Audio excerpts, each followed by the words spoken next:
합니다. 저희가 4월이 되면 주님의 부활을 묵상하며 또 주님이 걸어가셨던 고난의 길들을 생각하는 절기를 보냅니다. 오늘 또 우리는 우리 인생 가운데 고난을 주께서 어떻게 해결하셨는지, 주님이 우리에게 함께 걸어감이 무엇인지를 보여주는 그 장면 속에서 주님을 쫓는 삶이 어떤 것인지를 다시 한번 생각하고자 이 자리에 모였습니다. 바쁜 직장 생활이지만 우리 구주 예수 그리스도의 그 깊은 은혜가 너무 고파 주님의 사랑 안에 머물고 싶어서 예배자로 잠시의 시간을 내어 주님 앞에 올려드리오니, 주여, 이 고난주간 그리고 주님 앞에 나아가는 종려주일과 그리고 부활절 앞두고 있는 우리의 시간에 주님께 더 가까이 나아가 주님으로 가슴 뛰는 이 예배가 되어질 수 있도록 하나님, 우리 사랑하는 캔코 선교의 지체들 한 분 한 분 주님 만져주시고 오늘도 말씀으로 이들을 사로잡아 주시옵소서. 오늘도 주님께서 우리와 함께 하심을 믿사오며 살아계신 예수님의 이름으로 기도합니다. 아멘. 예, 오늘 설교 시작하기 전에 여러분들에게 먼저 질문을 좀 해보고 싶습니다. 여러분, 지금 구약 성경 중에 굉장히 중요한 사건을 하나 읽으셨어요. 이스라엘 백성들이 말을 실수해서 하나님께서 그 말대로 다 해주겠다. 그래서 하루를 1년으로 쳐가지고 40년을 광야 생활하게 만들겠다. 이 얘기하는 내용을 여러분 읽으셨습니다. 실제로 여러분 구약 성경을 읽을 때 이런 얘기들이라든지 특히 율법에 대한 이야기들, 그리고 특히 이제 하나님의 엄히 징계하는 얘기들을 읽으실 때 어떤 생각으로 그리고 어떤 이유로 이렇게 얘기했다고 생각하면서 이것을 어떤 식으로 받아들이십니까? 제가 이 얘기로 시작하는 거는 구약 성경을 읽으실 때 예수님께서 그 구약에 전통했던 사람들에 대한 책망을 했던 그 방식대로 여러분이 읽었어서는 안 되기 때문입니다. 특히 바리새인들이나 서기관들이나 아니면 제사장들이 했던 행동처럼 본문 자체를 한정지어서, 그리고 자기들 입장에서 해석을 해서, 오늘 본문 같은 경우에 이제 말 조심하라는 얘기 좀 하려고 하는 건데, 그런 식으로 해석하면은 심각한 문제가 좀 생길 수 있습니다. 그래서 오늘 설교 들어가기 전에 구약을 읽든 신약 성경은 당연히 그러하겠지만 성경 전체를 읽을 때 그리스도 중심으로 읽지 않으면 오류가 생깁니다. 그리고 그 오류는 우리도 이해하지 못한 사이에 너무 넉넉하게 나오는, 그래서 성도를 판단하고 내 스스로 정죄하는 결과로 나아가는 경우들이 많은데, 오늘도 우리가 본문 속에서 시할 수 있는 실수를 조금 벗어나서 구약에 나타난 예수님께서 우리에게 어떤 얘기를 하고 있는지를 오늘 민수기의 사건 통하여 좀 보고 싶습니다. 오늘 여러분과 제가 함께 읽었던 얘기는 너무너무 유명해서 거론하지 않아도 아시리라 생각합니다. 그러나 다만 14장 이 부분만 딱 떼고 읽으니까 무슨 사건이지? 라는 생각이 들 건데, 제가 사건 전반을 설명해 드리면 이 사건의 결과구나 라는 걸 알 것 같습니다. 이 사건은 이제 13장부터 시작합니다. 여러분 아시다시피 이스라엘 백성들이 하나님과 함께 이집트에서 나와서 가나안 땅에 가기 위하여 광야를 지나가고 있었습니다. 그런 과정 속에 가데스 바니아라는 지역에 도착을 합니다. 이 지역은 가나안 땅이 보이는 마지막 적경 지역입니다. 이곳에 섰을 때 하나님께서 12명의 정탐꾼을 뽑아서 이제 가나안 땅에 보내는 사건 아시죠? 갈렙과 여호수아의 밥 사건. 여러분 한번 들어보셨죠? 예, 표정이 다들 뭔 소리요? 이런 표정을 지금 여러분 알고 계시리라 생각합니다. 물론 이제 초신자가 혹시 있으시면 좀 이해해 주시고요. 이 얘기는 주일학교 때보다 워낙 많이 들었던 얘기 아닙니까? 그래서 12명을 보냈는데 그 지파별로 한 명씩 뽑았지 않습니까? 그래서 10명의 지도자는 어떻게 얘기합니까? 우리는 메뚜기다. 그들은 거인들이다. 우리는 그들의 밥이다. 다 죽는다. 이렇게 얘기합니다. 그러니까 이제 2명의 이제 지파 대표가 이런 얘기를 하죠. 아니다. 2명이 이제 밥이란 얘기하죠. 그들은 우리의 밥이다. 하나님이 우리와 함께하면 능히 이길 수 있다. 장대한 그 기고를 보지 말라. 이런 얘기 한단 말입니다. 그 이제 그 2명이 누굽니까? 여호수아, 갈렙, 그 유명한. 그래서 우리가 설교할 때도 특히 주일학교 설교 이런 얘기 많이 하지만은 여호수아와 갈렙을 배우자. 그 믿음을 담자. 이런 얘기 합니다. 자, 그게 이제 보통 이제 가데스 바니아에서 적경 지역에 있었을 때 사건에 가장 이제 많이 하는 설교 중에 하나죠. 여호수아, 갈렙을 담자. 근데 여러분, 여호수아, 갈렙 담을 수 있겠습니까? 만약 여러분이 그 현장에 있었던 12명의 지도자에게 뽑힐 가능성도 희박하지만은 혹시나 뽑혀서 갔다 하더라도 여러분이 그 현실을 딱 보고 진짜 나는 믿음으로 이길 수 있다 얘기할 사람이 있겠습니까? 저는 안 될 것 같아요. 왜냐하면 제가 개척하고 처절하게 저를 너무 잘 알거든요. 처음에 개척하고 나서는 하나님 이 산지를 내게 주소서 막 소리쳤습니다. 다 될 것 같았어요. 제가 설명하면 막 한 1, 20명씩 막 돌아올 줄 알았어요. 다 나가더라고요. 걔를 나가고, 또 나고 울고, 하나님 이게 뭡니까? 하다가 코로나 오고 막 우중탄 터지고. 그러다 이제 와서 좀 정신 차리고 있는데, 아이고 뭐 그런 상황들을 연거푸 경험하니까 믿음은 온전하게 없고요. 맨날 원명만 불편만 합니다. 하나님 왜 그럽니까? 내가 뭐 헛소리 했습니까? 나는 바른 말 했지 않습니까? 근데 왜 내가 이런 누명을 써야 됩니까? 이런 얘기를 하는 게 거의 뭐 한 몇 년이 지나가는 것 같아요. 저는 제가 생각할 때 10명에 포함된 사람이 접니다. 그래서 저는 함부로 그 갈렙이나 여호수아 담짠 얘기를 잘 못해요. 저 옛날에 그런 얘기 참 많이 했거든요, 애들한테. 생각해보면 구라친 거죠. 구라쳤다? 죄송합니다. 거짓말 한 거죠. 저도 못하면서 애들한테 그래 살아라 얘기하는, 물론 모범적 설교로서 그래 할 수 있겠지만은, 사실 솔직하게 말해서 좀 못할 것 같아요. 저도 그 분위기에 휩쓸려서. 여러분, 오늘날 사실 돈 없이 되는 일이 어디 있습니까? 근데 제가 목사다 보니까 돈 좋아하지 마세요. 믿음으로 이기세요 얘기하는데, 저도 매달 이제 월세 낼 때가 다가오면 부들부들 떨립니다. 예, 교회 월세가 만만치 않거든요. 재정적인 압박이 들어오면 엎드려집니다. 그리고 이제 믿음으로 이제 하나의 비 극복하지만 떨리고 두려움은 사실입니다. 정말 무서워요.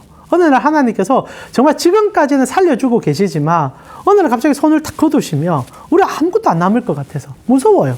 근데 사람들에게는 절대적인 믿음을 가져라. 불안해하지 마라. 밥이다라고 외쳐라. 얘기하는 저 자신이 벌써 설교가 좀 이상하죠. 이래기가 좀 안타깝습니다. 그래서 보통 이제 13장, 14장을 넘으면 우리의 첫 번째 설교 패턴이 여호수아와 갈렙을 담자 얘기합니다. 뭐 얘기는 제가 하고 싶은 얘기는 아니고요. 두 번째로 하는 얘기가 오늘 이제 결과적으로 이제 10명의 지파의 수장들이 했던 얘기를 이스라엘 전체가 호응을 하게 됩니다. 그러면서 하나님께 이제 컴플레인이 시작되는 거죠. 왜 여기까지 데리고 와서 우리를 이렇게 팽개치냐.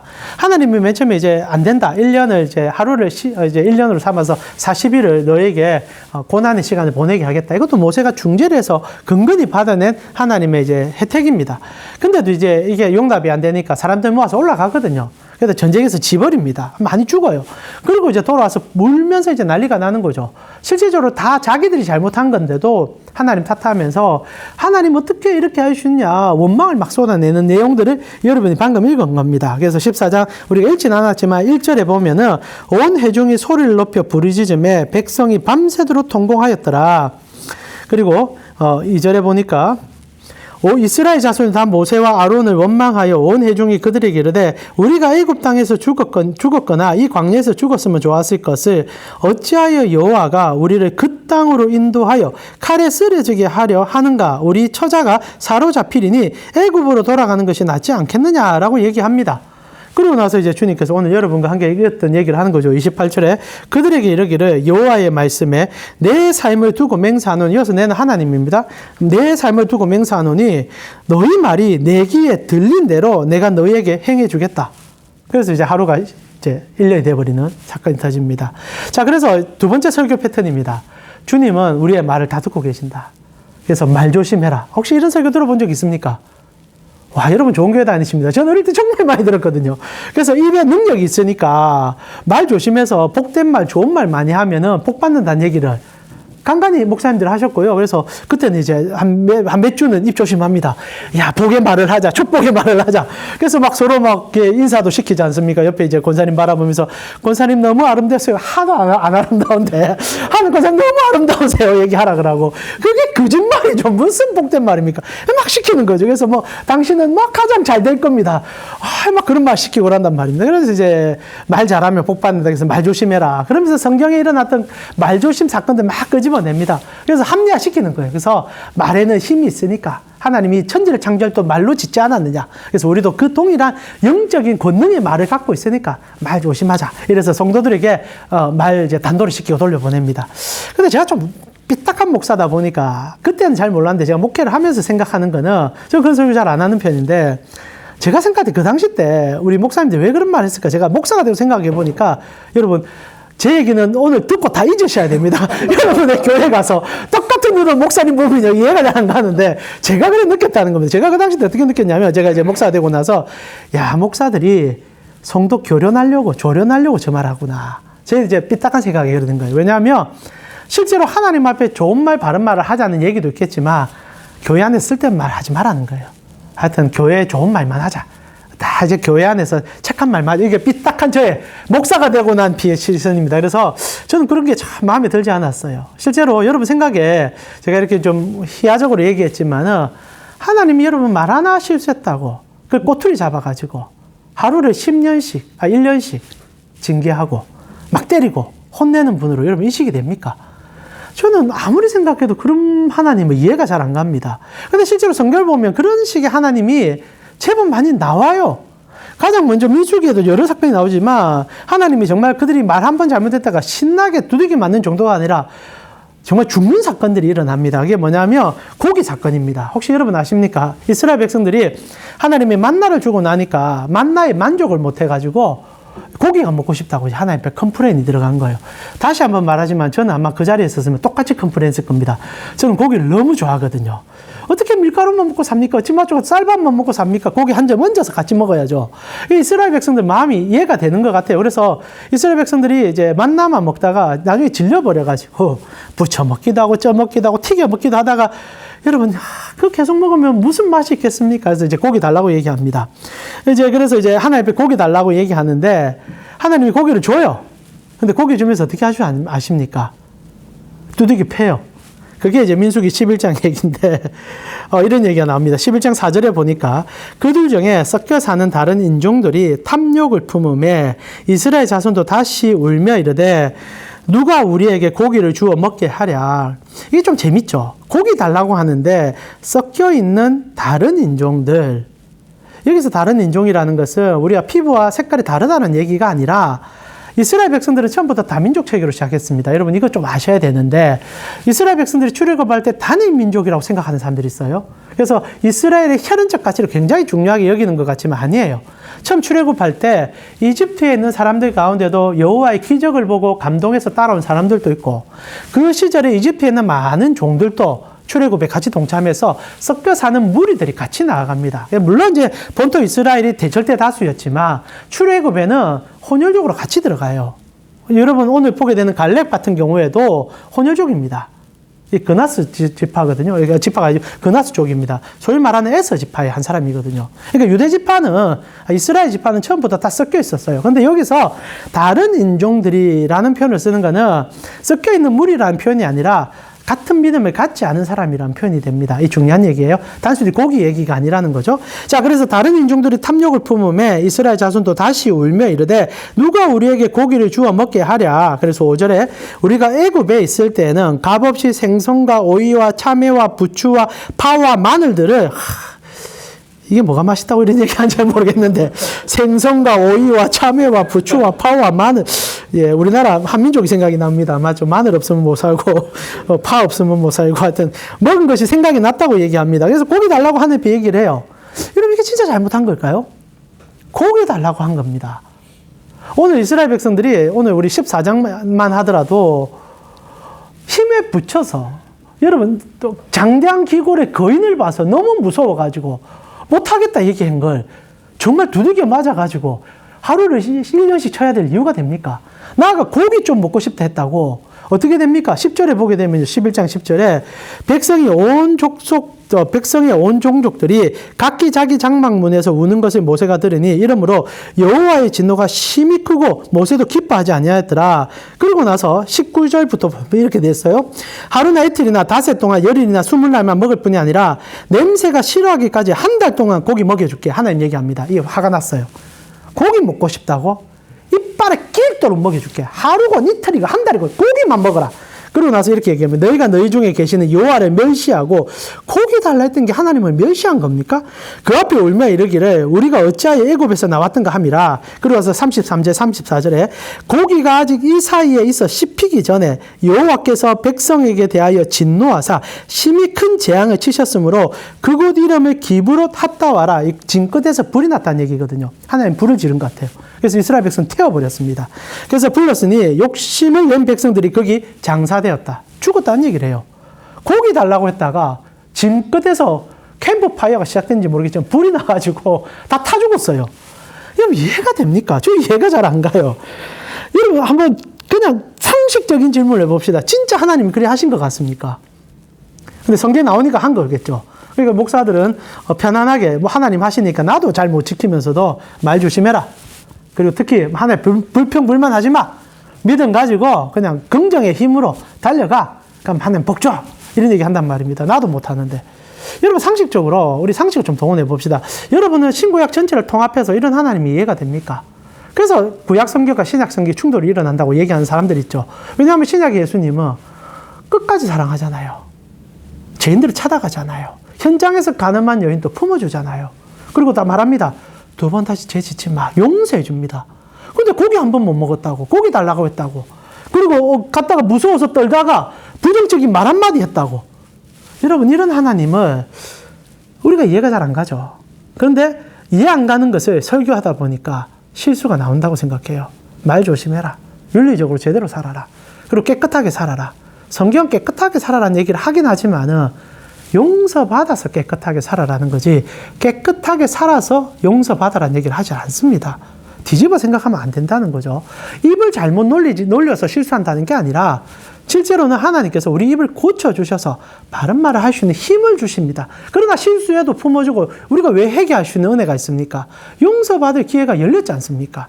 자, 그렇다면 제가 좀 구체하게 여러 가지 얘기를 드렸는데 여러분 그럼 이런 사건들을 보면서 여러분 좀 어떤 해석을 해야 됩니까? 먼저 우리 민수기 11장 사건부터 한번 봅시다. 고기 사건 한번 봤으면 좋겠는데 여러분 진짜 고기 먹고 싶다고 해서 문제가 생길 걸까요? 여기에는 여러 가지 우리 중요한 핵심들이 있습니다. 먼저 성경이 협소하게 밀어붙이는 사건들을 좀 볼 필요가 있는데 단순히 말의 문제가 아니라 감정의 문제가 아니라 첫째는 섞여 사는 자들의 문제라는 전제와 함께 섞여 사는 자들이 요구하는 어떤 상에 대한 이야기로 모든 사건을 끌어가고 있다는 것을 발견해야 됩니다. 자, 출애굽기나 민수기나 신명기에 나오는 대부분 말로 인하여 일어나는 실수라고 생각하는 부분들은 실제로 말의 실수가 아닙니다.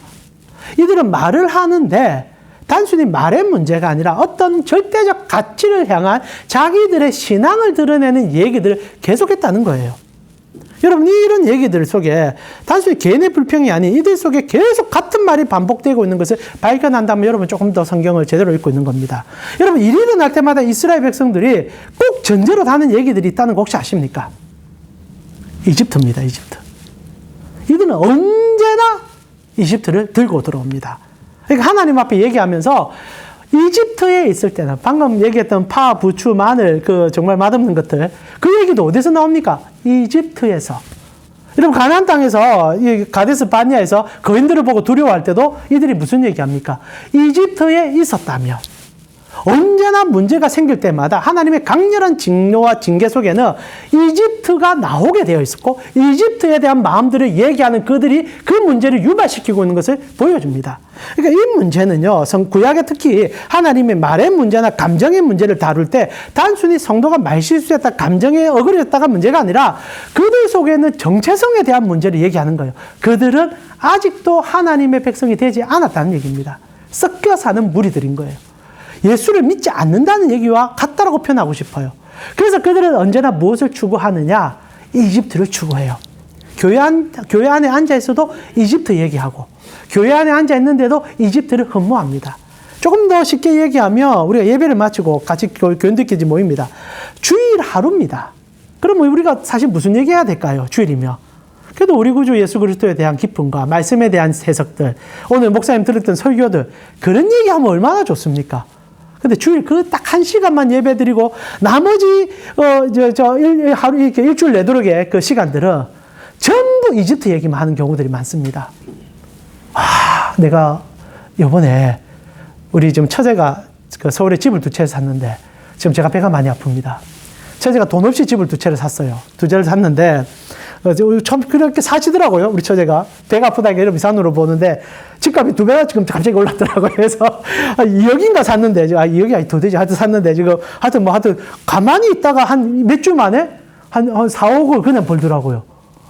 와, 우리가 이런 얘기하면 막 가슴이 듭니다. 이야, 난 뭐 했지? 나는 뭐 했지? 이런 생각 든단 말입니다.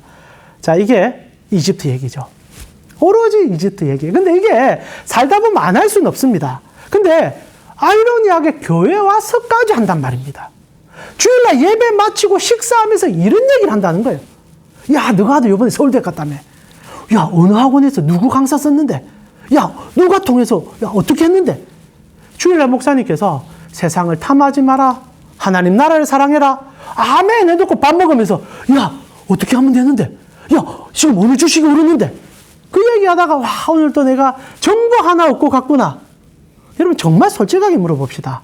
그렇게 얘기하는 분 안에 하나님 나라가 있나요? 예수 그리스도의, 지금 고난주간이 우리 다가오고 있습니다. 십자가의 은혜를 매 시간 얘기하고 하는데, 솔직하게 여러분, 이 예배 때 왔을 때 찬양할 때 잠시 기억하지, 돌아가서 생각 못 하잖아요. 이스라엘 백성들이 그랬다는 겁니다. 이들이 진짜 불평불만의 문제가 아니라 그들 속에는 여전히 하나님께 구원을 받았다 생각을 할 줄 모르지만 속에는 하나도 변화되지 않는 이집트가 가득했던 거예요. 하나님이 그렇게 썰어버렸던 우상들이 그 안에 가득했다는 겁니다. 그리고 하나님이 그것을 끄집어내며 그들을 책망하죠. 실제로 민수기 11장의 고기 사건, 여러분 이스라엘 백성들이 고기가 없어서 고기를 달라 했을까요? 이 전제를 잘 해석하셔야 됩니다. 고기가 갑자기 먹고 싶다고 얘기를 해요. 여러분 이거 진짜 속으면 안 돼요. 우리가 착각하는데 와 고기 좀 달라고 했다면 때리냐? 아니에요. 이스라엘 백성들은요 개인적으로 고기를 어마어마하게 갖고 나왔습니다. 생각해 보세요. 40년간 광야 생활하는데 하루에 몇 번씩 제사를 드립니다. 그리고 계속 이스라엘 백성들의 양과 소를 요구되는 사항들이 많습니다. 그거 다 어디서 나왔을까요? 고기가 끊어지지 않아요. 매출하기 문제가 아니라 그냥 고기가 많아요. 그들은 하루에 3번 예배를 드려요. 그것도 어느 때는 절기 때마다 되면요 소와 양을 어마어마하게 바쳐요. 개인적으로도요 감사한 일 있으면 양과 소를 갖고 가요. 광야에서 소와 양이 어디서 나옵니까? 출애굽할 때 하나님의 복에 복을 더하셔서 한몫 단단히 다 챙겨줬습니다. 자, 어디서 나오느냐? 출애굽기 12장 38절에 보니까 이런 얘기가 나와요. 출애굽 딱 시작할 때 수많은 잡족과, 여기서 이제 잡족이 벌써 나오죠. 잡족과 양과 소와 심이 많은 가축이 그들과 함께 하였으며 나올 때부터 고기를 갖고 나가겠어요. 살 수 있는 거 다 제공해 줬어요. 나중에 이스라엘 백성들이 성소를 지을 때 사실 광야에서 필요 없는 모든 금은보화가 쏟아져 나옵니다. 너무너무 좋아가지고 하나님 앞에 막 드립니다. 상식적으로 다 어디서 나왔겠습니까? 평생 종살이 했는데 금은보화, 여러분 황금 덩어리가 다 어디서 나옵니까? 출애굽할 때 이집트 백성들이 이스라엘 백성들을 너무 놀래가지고 하나님의 역사에 기가 막혀가지고 그리고 너무 무서워서 막 있는 대로 다 퍼줬습니다. 그래서 나중에 나아갈 때요 하나님께서 술에 잘 끓으라고 밤새도록 동풀을 불려가지고 홍해를 말려줍니다. 드라이시켜줘요. 왜? 끌고 가라 이거예요. 양과 염소 그리고 그 수많은 금은 보화들 다 지고요. 그렇게 들어간 자리예요. 근데 왜 고기를 달라고 합니까? 여기서 우리가 정말 성경 이면에 있는 우리 탐욕을 봐야 돼요. 이들이 여전히 이집트에 머물고 있는 겁니다. 하나님께서 우리로 광야를 허락하신 것은 서로 사랑하고 서로가 서로됨을 느끼고 하나님의 사랑과 이웃 사랑을 실천하기 위한 가정으로 40년을 줬습니다. 우리로 표현하면 여러분의 인생 여정인 거예요. 하나님이 왜 여러분을 아직도 이곳에 남겨둔다고 생각합니까? 정말 가장 기쁜 것은 내일 당장 주님 불러주셔서 하나님 날아가는 걸 겁니다.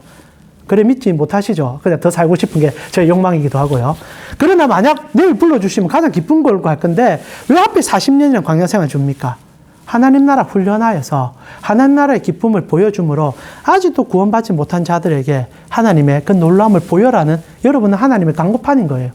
그래서 그 연습을 40년간 시키고 있는데 이들이 어떤 일을 합니까? 고기가 너무 많아요, 내 속에. 근데 내 거는 절대 남에게 주지 않아요. 그리고 무슨 얘기 합니까? 거기다가 내 것은 내 것이니까 하나님은 언제나 공짜로 주는 거니까 복지처럼 하나님이 고기 주면 안 돼요? 줄 수 있는 분이잖아요. 매출하기 주면 안 돼요? 만나 주셨잖아요. 그러니까 내 거는 단 한 개도 쓸 생각 없이 이게 이집트 정신이거든요. 여러분 자본주의라고 이해하시면 돼요. 자본주의는 뭡니까? 내 거는 최대한 갖고 있고 남의 것을 빼앗아 오는 겁니다. 이게 자본의 흐름 아닙니까? 어떻게 하든 더 많은 것을 가져와야 됩니다. 저 사람을 죽이든 저 사람이 망하든 가져오면 이기는 거예요. 딱 그 마음이 이집트 마음이었고 그 마음이 출애굽 안에 여전히 있었던 겁니다. 그래서 하나님 앞에 고기를 달라 하는 거예요. 내 고기 그대로 놔두고 저축 다 해놓고 그러니 하나님이 화를 내는 겁니다. 이집트 가고 싶다고? 이집트가 어떤 곳인 줄 알고 하는 얘기냐? 그 얘기하는 거죠. 오늘도 똑같습니다. 여러분, 민수기에서 말의 실수를 했다 얘기하는데, 여러분, 단순히 하나님 앞에 불평불만한 게 아니에요. 실제로 이 얘기가 똑같은 얘기로 반복됩니다. 그들이 이제 이런 사건이 터지고 나서 사건 전체도 자기들이 잘못했는데 하나님 탓을 시작하는 과정 속에 딱 얘기해요. 우리가 애굽에 있었으면 이런 일을 안 당했을 건데, 애굽에 있었으면 우리가 이런 꼴 안 봤을 건데, 여전히 하나님은 없어요. 오로지 그 마음에 자기들의 욕망이 가득하다는 겁니다. 자, 그런데 말입니다. 여러분, 벌써 표정이 어두워졌어요. 와, 내가 이런 얘기 듣고 싶어. 이런 얘기 이 시간 아니야. 여러분, 이런 얘기 들으려고 오는 거 맞습니다. 그러나 중요한 거는 이 얘기의 결론이 그러면 어떻게 해야 되냐라고 이제 전개가 돼야 되는데, 자, 이렇게 했을 때 하나님이 진짜 이들에게 왜 이런 징계를 내리냐는 얘기를 해보자는 겁니다. 자, 먼저 그래서 단서를 달고 싶은 거는, 그러면 여러분, 이스라엘 백성은 지금 광야 생활하면서 불평불만을 하고 고기 때문에 싸우고 그리고 가나안 땅에 못 들어가서 막 싸우고 합니다. 근데 전제를 한번 깔아봅시다. 여러분, 이스라엘 백성들이 가나안 들어가기 전에 광야 생활할 때 그들이 진짜 힘들었을까요? 그들이 진짜 못 살 정도로 고통스러운 삶을 살았을까요? 이 전제가 좀 잘못됐어요. 사람들은 자꾸 광야 생활이 너무나 고난스럽고 지쳐서 그들이 이런 얘기를 했다 생각하는데 아닙니다. 정말 최고의 환경 속에서 최고의 기쁨을 누리고 살았습니다. 모래사장이라는 그 안타까움, 그리고 그 벽돌들이 있는 그런 척박함이라는 것만 있었지, 이스라엘 백성들은 광야 생활 40년 동안 그 어떤 노동도 하지 않습니다. 이스라엘 백성들이 광야 40년 노동했다는 얘기 보신 적 있습니까? 그들 아침에 눈 뜨면 뭐가 나옵니까? 그냥 밥이 나와요. 아침에 눈 뜨면 아무것도 안 해도 밥이 나와요. 만나가 아침에 뿌려져 있습니다. 끓여가는 게 노동이에요. 하는 게 기껏 하는 게 쌀 주워가는 거예요. 그래서 아침에 이제 굽고, 그리고 하는 게 뭡니까? 예배만 열심히 드리면 돼요. 그리고 나서 아무것도 안 해도 돼요. 아침에 되면요, 하나님이 구름 기둥을 하늘에 깔아줍니다.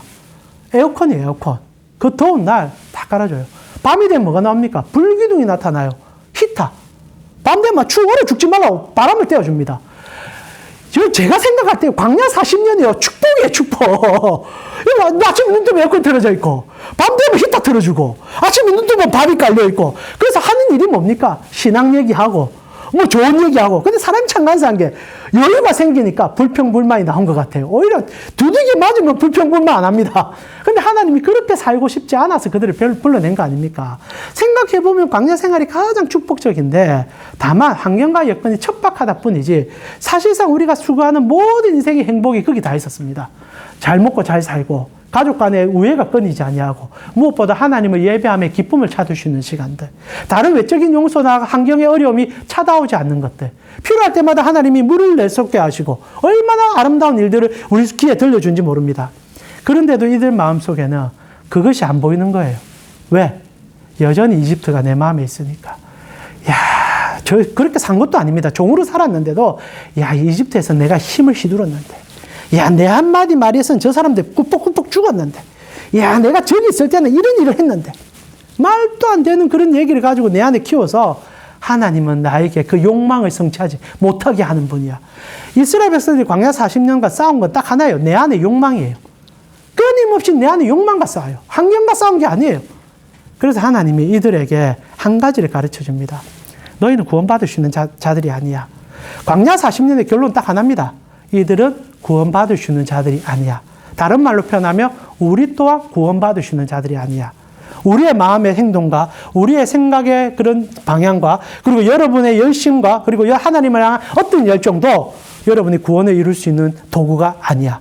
그것이 40년 만에 증명된 결과입니다. 아무리 배가 부르고 아무리 형성이 좋아도요, 인간은 죄인입니다. 끊임없이 탐욕하고 탐심하며 과거로 돌아가기로 하고 하나님 나라를 싫어하는 자들입니다. 그래서 민수기 오늘 여러분과 읽었던 말에 이제 시간이 제법 같군요. 빨리 마무리합시다. 얘기 핵심이요, 사실상 29절부터입니다. 29절 30절 우리 같이 읽고 마무리해 보겠습니다. 29절에서 30절입니다. 너희 시체가 이 광야에 엎드려질 것이라. 너희 중에서 20세 이상으로 계수된 자 곧 나를 원망한 자 전부가 여분네의 아들 갈렙과 눈의 아들 여호수아 외에는 내가 맹세하여 너희에게 살게 하리라 한 땅에 결탄코 들어가지 못하리라. 자, 하나님이 너희 말대로 해주겠다라고 얘기합니다. 징계사항 그래요. 여러분, 근데 이거를 그냥 A로 받아들이면 안 돼요. 하나님이 왜 이런 얘기를 하느냐가 신약적 관점에서 해석될 필요가 있습니다. 자, 오늘 본문에서 이렇게 말실수해서 구원받는 사람은 딱 두 사람밖에 없어요. 누굽니까? 여호수아와 갈렙이에요. 근데 이상하지 않습니까? 그 많은 남정만 60만에 200만 되는 사람들 중에 정말 불평 안 했던 사람이 두 사람밖에 없을까요? 모세는요. 그리고 소위 말하는 그 모세 형제들은요. 모세 불평 안 했어요. 근데 모세가 지금 빠졌어요. 나아가 실제로 일부 몇 명은 불평 안 했을지도 몰라요. 그런데도 하나님이 딱 꽂아가지고 두 명을 얘기해요. 눈의 아들 여호수아와 갈렙 외에는 못 들어간다. 그리고 뭐라고 합니까? 내가 맹세하여 하나님의 이름에 그 뜻을 가지고 확실한 증거를 삼겠다는 거예요. 딱 두 명만 들어갈 수 있다. 그리고 진짜 이 두 명만 들어갑니다. 근데 여러분, 왜 이 두 명만 들어갑니까? 여기서 우리가 중요한 단 하나, 신약적 관점으로 오늘 본문을 해석해야 됩니다. 여러분, 말실수했다, 우리가 마음에 잘못 품었다, 이게 문제가 아닙니다. 구원은요, 예수 그리스도만을 통하여 받습니다. 여러분, 여호수아라는 이름의 뜻이 뭡니까? 예수 아닙니까? 예수. 그래서 여러분, 여호수아가 제일 먼저 가나안성에 입성합니다. 예수 그리스도가 그 땅에 우리를 데려감을 보여준단 말입니다. 지금 모세가 못 들어가요. 왜? 모세는 율법을 상징하기 때문입니다.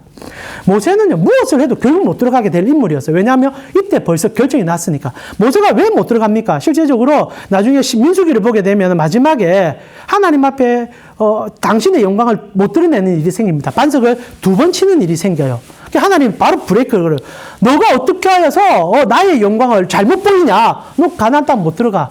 그러나 합리적 이해를 시켜주는 하나님의 음성이지, 모세는 처음부터 못 들어갔다는 게 여러분과 함께 읽은 본문의 내용입니다. 처음부터 모세는 없어요. 그냥 여호수아와 갈렙만 들어갑니다. 자, 그러면 갈렙은 왜 들어갑니까? 예수가 데려가는 사람의 형태예요. 갈렙이 누굽니까? 아까도 말씀드렸지만 여호수아서에 들어가면 갈렙의 신분이 밝혀집니다. 여호수아 14장 6절에 보니까 그때 유다 자손이 길갈에 있는 여호수아에게 나오고 그니스 사람 여분네의 아들 갈렙이 이 산지를 내게 주소서. 오늘 가데스 바냐 사건이 연관되는 얘기입니다. 그니스 사람 여분네라고 돼 있어요. 에돔 저파의 한 시입니다. 이 갈렙이라는 인물은 유대인이 아니에요. 아버지는 그니스 사람 에돔 족속이에요. 에서 족속이에요. 근데 어머니가 유대인인 것 같아요. 혼혈이었던 거죠. 그런데 태어나서 갈렙은 이스라엘인이 되어버렸어요. 하나님이 뭘 보여줍니까? 예수와 함께 들어가는 자들은 죄인이다라는 얘기를 해주는 거예요. 갈렙이 의인이 아니라 이스라엘 백성들 율법적 상해에서는 사실상 하나님 앞에 구원으로 이룰 수 없는 자라는 얘기예요. 에돔 족속은 율법에 따르면 3대 동안은 총회에 들어가지 못합니다. 그런데 갈렙이 하나님의 은혜 가운데 유다 지파에 소속됐고, 그리고 하나님의 백성으로 들어가는 거예요. 그 두 사람 외에는 들어갈 수 없다라는 얘기를 합니다. 자, 그럼 이 모든 사건의 핵심이 뭐냐? 우리는 죄인이다라는 걸 처절하게 보여주며 단 하나의 가치를 가르쳐 줍니다. 율법으로 구원받는 게 아니라 예수 그리스도 그 이름으로 구원받는 거야. 그래서 모세가 가나안 땅에 못 들어갑니다. 이 사건을 포함하여 모든 사건을 못 들어갑니다. 근데 우리 이제 고난주간 다가오죠. 고난주간 때마다 모세가 가나안 땅에 서 있습니다. 어떻게 해요? 변화산에서. 여러분 잘 아는 사건이죠. 예수님께서 제자들과 만났을 때 두 사람과 대화를 나눕니다. 산 위에서. 엘리야와 모세. 그 모세가 있었던 땅이 어딥니까? 가나안 땅 아닙니까? 그리도 들어가고 싶었던. 예수와 함께 모세도 가나안 땅에 들어갔다는 거예요. 제가 이런 얘기를 오늘 여러분 좀 힘들어 하시지만 얘기하는 것은, 여러분 입 잘못했다고 구원 못 받는 게 아닙니다. 여러분 행동 잘못했다고 하나님 앞에 징계받는 게 아니에요. 그럴 것 같으면 하나님이 그의 아들을 왜 죽이겠습니까? 그냥 여러분의 도덕심을 더 부각시켜서 잘 살게 만들면 되죠. 그러나 정말 성경이 우리에게 하고 싶은 얘기는 입 조심해라는 얘기가 아니라 도덕적으로 더 잘 살아라는 얘기라. 그래 잘 살면 되지만은 더 중요한 것은 너희가 무엇을 해도 구원받을 수 있는 자가 아니야라는 것을 증명해냅니다. 그리고 딱 하나를 얘기하죠. 그래서 내가 내 아들을 너희에게 보내준 거야. 내 아들을 사랑해. 내 아들과 함께 가. 그게 이제 여러분이 다음 주부터 경험해야 될 고난주간입니다. 그 아들이 우리 대신 이 땅에 오셔서 우리가 하지 못한 그 일을 해주시고 부활과 영생을 우리에게 허락해 주셨다. 그래서 민수기의 이 사건들은요, 결국 하나님께서 우리에게 예수 그리스도를 보여주기 위한 하나의 증명사진과 같은 장면을 우리를 끌어줬다는 겁니다. 자, 사랑하는 우리 캠코 선교회 지체 여러분, 구원은요, 어떤 행위로 있지 않습니다. 말 잘하면 복 받고 말 잘못하면 저주 받는다. 아니에요. 그런 것을 구원에 이룰 수 없습니다. 오직 하나, 예수 그리스도밖에 없습니다. 그러나 놀랍게도 예수 만나면요, 말이 깨끗해지더라고요. 예수 만나면요, 행동이 좋아지더라고요. 해서 구원받는 게 아니라 구원받았기 때문에 할 수밖에 없는 은혜. 이게 복음이고 이게 구약 성경에 주님이 증명하고 싶은 내용이었다는 사실. 그래서 이번 한 주요, 이제 고난주간이 다가오고 이제 이번 주일날 교회 가시면 종료주일을 만끽하실 건데, 주님께서 나를 위하여 이 땅에 오셨고 나 같은 죄인을 위하여 그분이 하셨던 그 일로 기뻐하시고 주님께 붙어 있으므로 그 영광을 이룰 수 있는 여러분이 되셨으면 좋겠습니다. 이제 우리 같이 한번 기도했으면 좋겠네요. 주님밖에 없습니다. 오직 예수밖에 없어요. 자꾸 우리가 다른 걸로 타협하려고 합니다. 그것 또한 이집트입니다. 이 시간 하나님, 이제 남은 시간 또 우리 구주 예수 그리스도께 더 가까이 나아가 주님으로 기뻐하고 주님의 용서를 통하여 세상을 그 용서의 시선으로 바라볼 수 있는 우리가 되게 하여 주시옵소서. 우리 같이 한번 기도했으면 좋겠습니다. 같이 한번 기도드리겠습니다. 하나님 감사합니다. 오늘도 우리 사랑하는 캠코 선교회 지체들과 함께 주님 나라를 이루어 나아가며 주의 뜻을 그리고 주의 발자취를 밟아가고자 오늘도 고백합니다. 우리는 아버지 정말 구약 성경을 보면서 이런 하나, 말 하나, 행동 하나로 인하여 정말 우리 삶도 그렇게 가야 된다고 얘기할 때가 참 많은 것 같아 안타깝습니다. 오늘 우리는 구약에 숨겨진 예수를 발견했습니다. 그리고 주님이 우리의 입술을 고쳐주셨고 주님이 우리의 마음을 고쳐주셨음을 다시 한번 느꼈습니다. 주여, 복음으로 살아가는 우리가 되게 하여 주시고 복음으로 달려가는 우리 캠코 선교회 지체들 되게 하여 주시고 예수 십자가로 일어나 부활의 영광에 도달하여 그 은혜가 겨워서 살아가는 이들이 되어 주시도록 이들의 삶을 하나님 만져주옵소서. 주님께서 우리를 위하여 이 땅에 오셔서 우리 대신 십자가에 지시고 우리를 위하여 부활하여 주셔서 그 영광을 우리에게 나누어 주심으로 우리가 그 영광 속에 들어가 아버지의 자녀가 되어 오늘 또 기쁨으로 주께 나아갑니다. 자녀는 말을 실수해도 버리지 않습니다. 자녀는 행동을 좀 실수해도 호적에서 파지 않습니다. 자녀는 용서받고 사랑받고 훈련받아 하나님의 장성한 분량까지 이르는 자들입니다. 주여, 우리가 그 복음 안에 들어갔으니 기뻐 뛰게 하여 주시고 감사하게 하여 주시고 그 감사가 너무 겨워 아직도 세상 속에 감사를 모르는 자들에게 그 감사의 은혜를 보여줄 수 있는 우리가 되어 주의 사랑자로서 주의 기쁨을 선포하는 자로서 그 은혜에 겨워 살아가는 우리 캠코 선교회 지체들 되게 하여 주시옵소서. 지금은 우리 주 예수 그리스도의 은혜와 하나님 우리 아버지의 무한하신 사랑과 성령님의 감화, 감동, 교통케 하심이 주의 십자가에 매여 주님만 앙망하며 주님과 눈 맞추며 우리 캠코에서 나의 가정에서 내가 살아가는 삶의 터전에서 오직 예수의 향기로 살아나가기를 원하는 캠코 선교회 지체들 머리 위에 지금부터 영원토록 함께 있을 지어다. 아멘. 아유, 여러분 고생하셨습니다. 예.